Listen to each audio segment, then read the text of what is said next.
എവിടേക്കാ പോണേ? സുഡിയോ.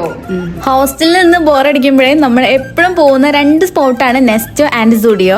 അപ്പോൾ ഇന്ന് നമ്മൾ സുഡിയോക്കാണ് കേട്ടോ പോകുന്നത്. ഏകദേശം മാച്ചിങ് ആയിട്ടുള്ള ഔട്ട്ഫിറ്റ് ഒക്കെ സെറ്റ് ചെയ്തിട്ടാണ് നമ്മൾ തുള്ളിച്ചാടി പോകുന്നത് കേട്ടോ സുഡിയോക്ക്. ഞങ്ങൾ എപ്പോഴും പുറത്ത് പോകുമ്പോൾ മാക്സിമം ഔട്ട്ഫിറ്റ് ഒക്കെ സെയിം ആക്കാൻ നോക്കും. നല്ല വൈബാണ് അങ്ങനെയൊക്കെ പോകുമ്പോൾ. അങ്ങനെ ഞങ്ങൾ 2 പേര് ഇതാ ഹോസ്റ്റലിൽ നിന്ന് ഇറങ്ങി ഇങ്ങനെ നടന്ന് പോകട്ടെ. നമ്മൾ പൂങ്കുന്നം ആ ഭാഗത്തുള്ള സുഡിയോക്കാണ് പോകുന്നത്. ഒരു തട്ടുകട ഞങ്ങൾ 2 പേരും അവിടെ സ്റ്റോപ്പ് ആയിട്ടോ. എന്തായാലും ഒരു വഴിക്ക് പോലെ നല്ല ഭക്ഷണം കഴിച്ചിട്ട് പോകാതെ വെച്ചിട്ട് നമ്മൾ കൊള്ളിയും ചിക്കനും ആട്ടോ ഓർഡർ ചെയ്തിട്ടുള്ളത്. നല്ല രസമാട്ടോ. റോഡ് സൈഡിൽ നിന്ന് ഭക്ഷണമൊക്കെ തട്ടുകടയിൽ നിന്ന് ഇങ്ങനെ കഴിക്കുമ്പോൾ നല്ലൊരു വൈബാണ്. അങ്ങനെ ഞങ്ങൾ നല്ല അടിപൊളിയായിട്ട് നന്നായിട്ട് ഭക്ഷണം കഴിച്ചിട്ട് നമ്മൾ നേരെ സുഡിയോയിൽ ഒരു ജീൻസ് വാങ്ങാൻ വേണ്ടിയിട്ടാണ് നമ്മൾ സുഡിയോയിൽ വന്നിട്ടുണ്ടായിരുന്നത്. അങ്ങനെ ജീൻസ് ഒക്കെ വാങ്ങി പിന്നെ ചെരുപ്പിന്റെ സെക്ഷനിൽ പോയിട്ട് ഒരു ചെരുപ്പൊക്കെ നമ്മൾ ട്രൈ ചെയ്ത് നോക്കിയിട്ടുണ്ടായിരുന്നു. നല്ല കളക്ഷൻസ് ഒക്കെ ഉണ്ടായിരുന്നു. അങ്ങനെ വേണ്ട സാധനങ്ങളൊക്കെ വാങ്ങി ചുമ്മാ ജസ്റ്റ് ഒക്കെ ഒന്ന് ചുറ്റിക്കറങ്ങി നമ്മൾ അവിടെ നിന്ന് ഒരു വീഡിയോ ഒക്കെ എടുത്ത് നേരെ ഹോസ്റ്റലിൽ വന്നു. പിന്നെ കുറച്ച് ക്രാഫ്റ്റ് വർക്ക് ഒക്കെ ചെയ്യാനുണ്ടെന്ന് വന്നതിന് ശേഷം. അപ്പൊ ഇന്നത്തെ നമ്മുടെ മിനി വ്ളോഗ് ഇത്രയുള്ളൂ. ടാറ്റാ.